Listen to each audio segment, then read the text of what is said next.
Hello, my name is Lyle. I'm the Associate Minister here at Satya. Welcome. Today I'm talking about becoming what you believe, to know who you really are, what you really believe, and how that manifests out in the universe by changing your story, by being who you truly are. Welcome. Hope you enjoy. Thank you.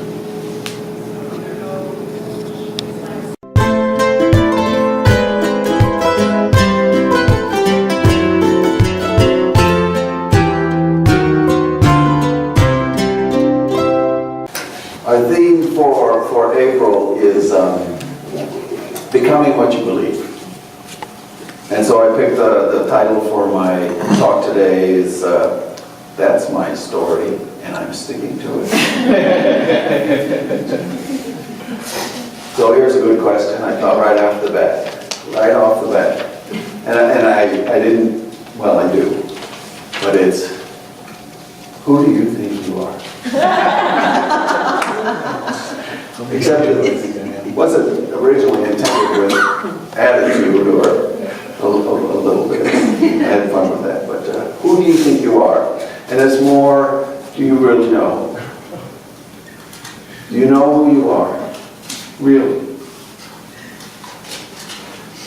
Are you the person I see right now, out here, all put together, beautiful, intelligent, kind, loving, got it all together? Is that who you are? That's what I see. Is that true? And maybe even as I get to know you a little bit better, I might know that you're a painter, or an engineer, or a social worker. I might know less about you. Is that true? Is that who you are?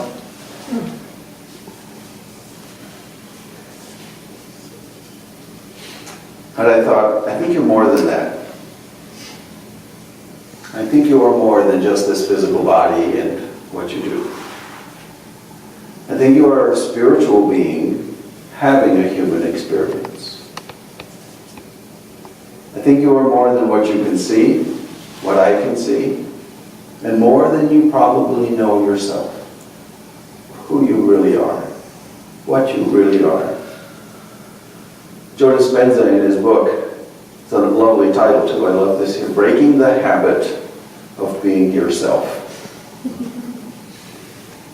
He said in his book, and these are my words, it's a little bit different, but 95% of what we know about ourselves, what we believe, is habit, is subconscious. 95%. So I'm thinking, and that's as hard for me to hear because that means I'm really only 5% here. Yikes. And if I've been doing work on myself for these past 30 years, looking to find who I really am, maybe I'm 10% real. I got 5%. Over the years, I believe that we have buried ourselves a little bit. We've shielded ourselves from the external in a way to protect ourselves. To protect ourselves from hurt or pain, from struggle. And what that has done, I think, is given the external, the outside world, a lot of power over us. Because what we are now doing is not living or responding to life on what happens to us, but reacting. And we're reacting to a past occurrence. We're reacting to something that has happened before. And we're giving our power away to that. We put up barriers and that keep us, or their intention is to keep us from repeating mistakes. And sometimes that's very good. Fire's hot. The experience of getting burned, you don't want to do that again. But we also create habits and reactions regarding love, relationships, health, finances, our wealth.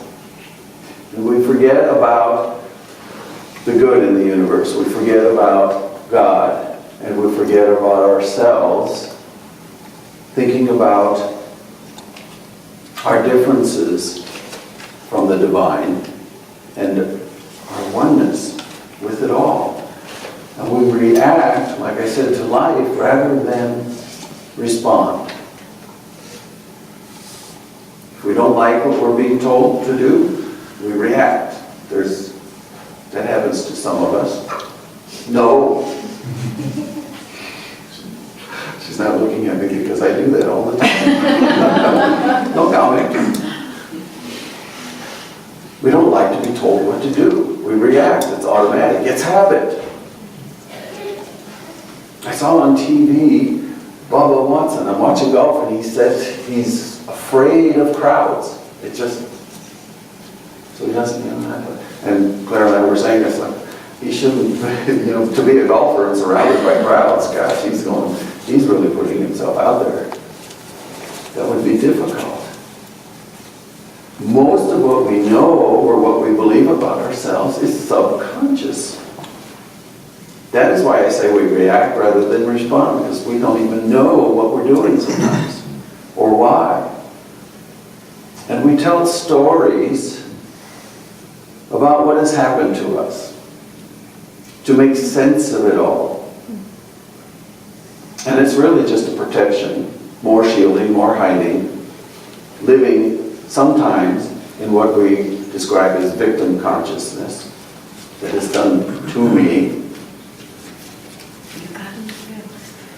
And what you project out into the world is based on what you believe consciously or subconsciously about yourself, about life.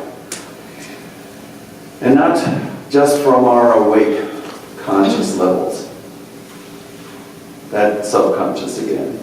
You may not even be aware of what you're doing because you're reacting and not responding. Sometimes what you do and how you act, others see. And you're not aware of it. You're not aware of what you're doing, but others may. Some may even think you're pushy, and some may think you're confident. And you're unaware of it completely. You just are. There may even be terror in you that others will see that you're trying to hide. So you can imagine with all of these scenarios I'm painting for you there, how important it is for you to know who you are, what you believe, so that you're projecting a true image of yourself, that you're not projecting and reacting to life based on habits and what was gathered up over the years. So if you want to remove the mask and drop the shield, you have to know what it is you're doing. We did an exercise in our class about a month ago. It's a class that I teach on Monday nights. And we hung these plastic sheets on our back, and everybody else, and just kind of walked around the room so you couldn't see, but everyone else had a little post-it, and they were writing what they saw, and then stuck it on your back. What are you projecting out in the world? And sometimes that's opening up to criticism maybe, or praise. I think everybody in the class was very loving, so it was a good experience, but it was surprising that a few did really not want to do that. Open myself up to that. And in two different ways. One is I don't want to hear anything bad, and the other is what if it's so good? I can't believe it's true. You know, you're intelligent, you're beautiful, you're a wonderful, kind human being, and it could be embarrassing. Could you live up to it? Who do you think you are? Who do you think you are? What if they said something that wasn't true? Are they lying to you? Are you lying to yourself? Brings up the question again, do you really know yourself? So we shared all of those with each other. Afterwards, they took off the sign and they took it up and they read what other people saw. And it was really quite beautiful in a way, because it was things that you could see people light up or be taken aback, and it's like, you really think I'm pretty? Don't do that, I'm fine. Absolutely. Absolutely. So then I thought after that, and I was thinking, how different would your day be if you had that list of compliments? That you were beautiful, that you were smart, that you were kind, that you were a loving person, that you were confident and strong, that you're a good role model, that you're always happy, that people want to be around you. And what if you believed it? Oh my gosh. And you created that. If you could walk around all day knowing that that was you, and you believed it. Isn't that wonderful? And that you knew without a doubt that you were going to be creating that in your life, because you were becoming what you believe. And the truth is, you're already doing that. It's not that I'm saying this is something you can do. You're already creating the you that you're projecting out into the world. Problem is that most of it you're not consciously doing. So you project a you that may not be the true inner you. Remember what Joe said? 95% of what we believe is subconscious. It's a habit. You're acting out of habit. And I think, well, I want to be more spiritual. I want to act a little bit more like that child of God, that divine universal being, that spiritual person that I am. I want to be love manifest, kind and considerate all the time. And I just forget sometimes who I really am. Life happens and I get angry. There's this CD we have, and sometimes, and I listen to it, it's on my iPod, and once in a while, and it comes up, and there's this one particular line in there, and it always gets me, and it says, this is God's work we're up to.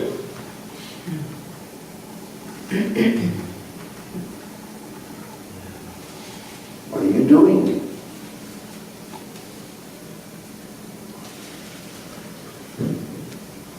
Sometimes I feel like apologizing. I'm not doing very well.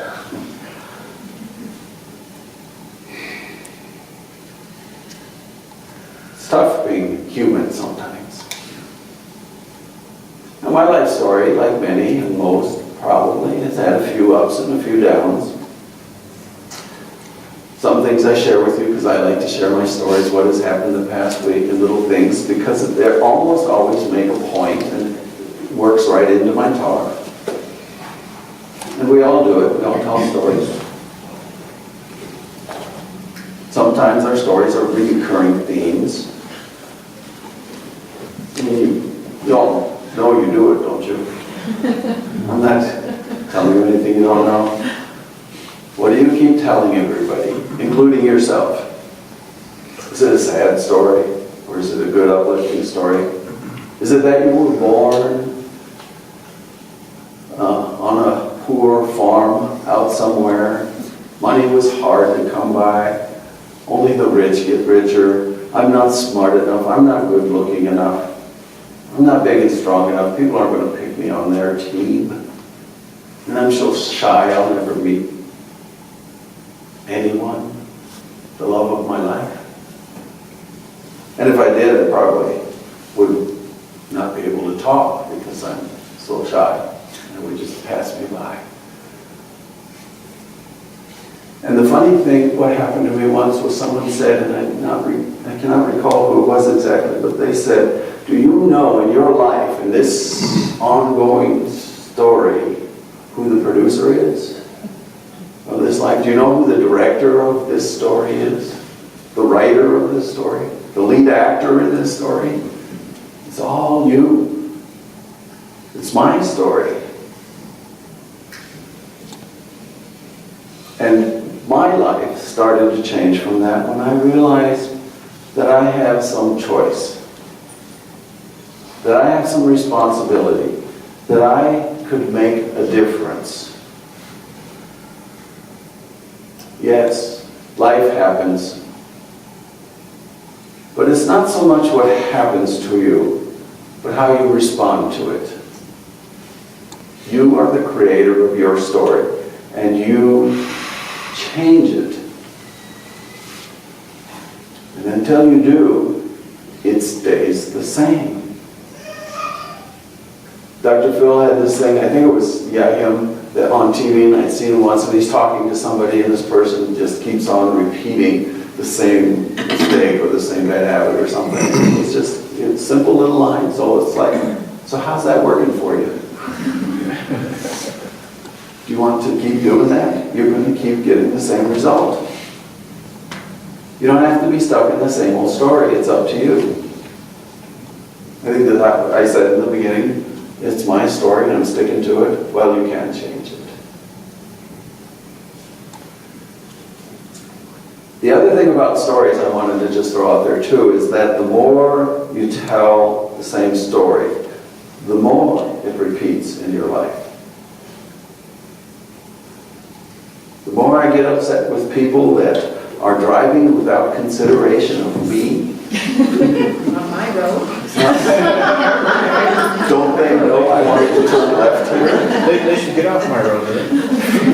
No, I'm not the only one. Don't they know? The more it seems to happen. It doesn't go away, it just keeps happening. Never happens to Claire. Always happens to me. It's the same with relationships. It's the same with your problems at work or your health or your finances. What is it that keeps repeating? You become what you believe. What do you project out into the world? And what you project is going to persist. The universe is just a big mirror reflecting back to you what you're putting out there. Now, Ken Gordon for the Centers for Spiritual Living said this. He said, in this teaching we believe that everything of good and lasting value is ever present. We teach that what we see and experience is a direct reflection of what we believe, both consciously and unconsciously. And if we remove erroneous personal beliefs, only good remains. He said, how is that? He said, how do you do that?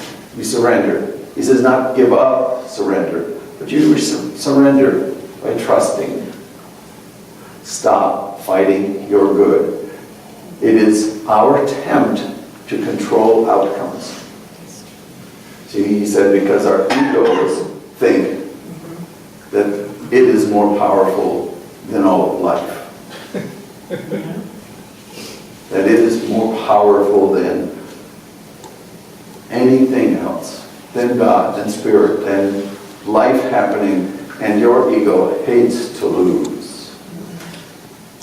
He said it's time to honor cause and stop dancing to the tune of effect. You see, if people are not respecting you, take a look. Where in your life are you not respecting something? What is being reflected back to you? Are you at cause with your own effects? If not, the answer is, this is kind of a pat answer I always give, change your thinking, change your life. And where do you start? You start where you are. You take that first step. We do many things here at the center. We do treatment, we do affirmations, we do meditations and all of that. Unifying with the oneness. Realizing a truth of wholeness. Giving thanks. and releasing. Affirmations, meditations, reading. And I talk about how all of this that Ken Gordon had said, and it's how you do that, you surrender. Well, how give me step-by-step way to do that. And we don't have the time for that, but that's why we have classes. So get in the class. How to become self-aware, how to change the old habits, and to change your life. So get to know yourself. Accept what you love, release what doesn't work for you. So, and here's a story. I always like to insert these little stories, because like I said, things happen to me during the week. I've got this thought going on in my head, what am I going to talk about? And then something happens. So this is a fun little story that happened to me, and it is about resistance and acceptance. I was over at the carriage house, and like I said, on Monday nights I teach this class, so I go over a little bit early, set up the tables, get everything ready, and then I go out, run a couple errands, we have dinner, come back for 6 o'clock class. And this one day, a couple weeks ago, I set up, ran out to the car, started up the car, but it wouldn't shift. The car wouldn't go anywhere. Couldn't leave the parking lot.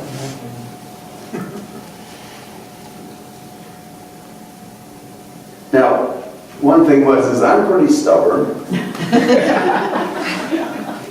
Start, no shift, turn it off. Start, no shift, turn it off. I think if Claire had been there, she would have punched me. Stop doing that. But I did it until I was afraid that I was going to drain the battery and not be able to get anywhere. And I'm in a hurry, and I'm a little bit worried, and I have things to do, and people are counting on me. We got to do the class. I didn't want to cancel. Who do I call? Do I call the tow service? Is it under warranty? Do I call the dealer? Where am I going to have it towed? I don't have a lot of time. What is it going to cost? Why me? Why now? And you're probably thinking, this is small. I got real life problems. I'm out there telling this grand story about this car, please. But it completely threw me off my game. I mean, I was frazzled. I'm not usually frazzled. I'm pretty cool and calm and collected. But it did. It threw me off. I called Claire, and she's like, just stop a minute. Take a breath. This is not such a big deal. Okay. So then she looked up in the files. Here's the number you call. Call the tow truck. Have it towed in. Easy. Okay, just stop. Just breathe. Get out of the panic. Take a step in the right direction. You know, and a thing I love is that when you find yourself in a hole, first thing you should stop doing is stop digging. Stop digging. So I did all of that. I made the phone call. The guy came up. He picked up the car. He towed it into the dealer. Claire picked me up. Drove over. We went and had dinner. I got back in time. Next day, the car was done. They gave it back. It was under warranty. It cost me nothing.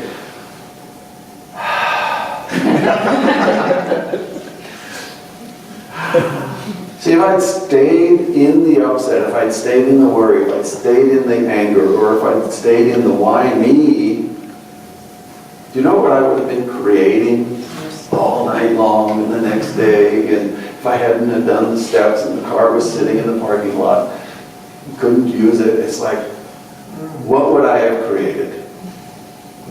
That's what we do all the time in life. And then I had this other thing that happened right after that, and I wanted to read this because this was from something that Don, or that I got out of the book. And it had to do with acceptance is a choice. So I wanted to read it to you. He said it better than I could have said it. The situation is before me. I didn't choose it, I didn't want it, and yet here it is. I can resist it, avoid it, complain about it, and lie awake at night wishing it weren't so. My expectations have been blindsided and my dreams crushed. I wonder, why me? In reality, what I do with the situation is more important than the circumstance itself. If I continue to resist it, I will only impede the solutions that are seeking to make themselves known. But my negativity creates havoc in other areas. I get sick, my keys are lost, the smog check fails, my computer crashes. My resistance compounds the initial challenge, and it certainly doesn't make the situation go away. Acceptance is the answer. I take a deep breath and see the situation for what it is, knowing that I live in an abundant universe that's full of solutions. I do my part by being the best me I can be within it. My favorite saying is, I don't have to like the situation, but it is imperative that I like myself in it. While my prayers affirm that divine right action is taking place now, I do my best to be a person of grace in my thoughts, words, and actions. My positive outlook creates a space for my greatest good to show up. And in the meantime, I like who I am. So, and do you think God created that car not working? No. No. No, that was my doing. And when I took responsibility and when I took appropriate action, I felt better and I was back in control. And it made a huge difference in how I felt. And the experience itself changed when I went from panic to peacefulness. Habits and reactions didn't overwhelm me. I was close, but they didn't overwhelm me. And how my day, and my night, and the next day all went was different. So I thought, this is all true. This God is. God doesn't judge or criticize. That's the kind of stuff we do to ourselves. The panic was mine. That wasn't a divine emotion. Don Miguel Ruiz said, life is a dream. Your life is your dream. My life is my dream. You're a character in mine. I am but a guest in yours. He is saying, your dreams, your thoughts become your reality. You become what you believe. And you can change what you believe. It's not hardwired. Last week, Ali played a song, and it was just perfect for my talk, so I couldn't use it again. But it was a Michael Jackson song. If you want to make the world a better place, take a look in the mirror and make that change. If you don't like the story you're telling, if you don't like what you're seeing in the world, you don't start by fixing the world, other people, other things. You start with yourself. It's an inside job.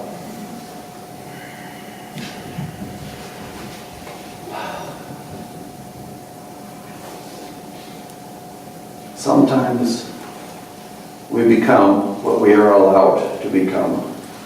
Sometimes we become what we truly are. And take a look and see who you really are. Be that. Project that. Create that in your life. Sometimes we become what we are allowed and don't. I saw a commercial on TV the other day. Some kids look like teenage or a little bit older kids standing there saying, don't play with your food. But it was a fellow who wanted to be a chef, a cook. So if he had believed that and stopped based on someone had told him, don't play with your food, don't take that apart. I think I was 15 years old, sharing with Claire. I was 15 years old, and I had found the passion in my life at that time. It was electronics. I think I had every television on the whole street taken apart. If I had not listened to that inner urge, I would have taken a different path. So all of that stuff you take on, that people say, true or not true, the choice is yours to own it or not. And sometimes if we're over 30 years old, we've got a little bit of stuff we've taken on. It's not really ours. And maybe it's time to change that, to let go of some of that. Seek out what our own inner beliefs are. Keep the ones you love. Change the ones that don't work for you. Follow your own spiritual path. And change your story to fit what's true. Believe what you are, who you are, and become what you believe. Namaste. Namaste.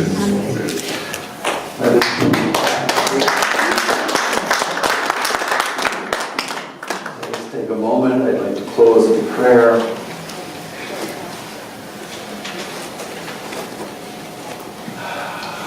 Just closing your eyes and being present with the oneness of it all.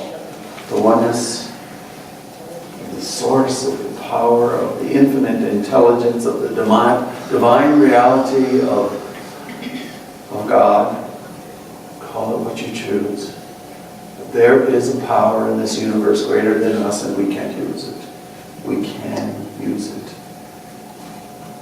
And as I place myself in that point, and I see that I am a co-creator in my universe, that I am spirit expressing, and that I have all of the potential and all of the power of the universe available to me, anything is possible. Everything is possible. So know that with me. As you create these molds, these thoughts, these desires that are true to your core, to your center, the universe rushes in to fill it and says, yes, and here's more. I want to love in my life. Yes, and here's more. I want health. I want relationships. I want passion. Yes, and here's more. We're changing our stories to who we truly are. Bring that in and know that truth for yourself, and know that you are the creator of your story. You are the writer, the director, and the actor. Create a story you love and live that, and know that it is true. And so it is.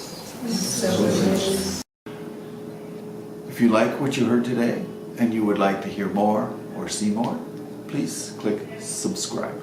Thank you.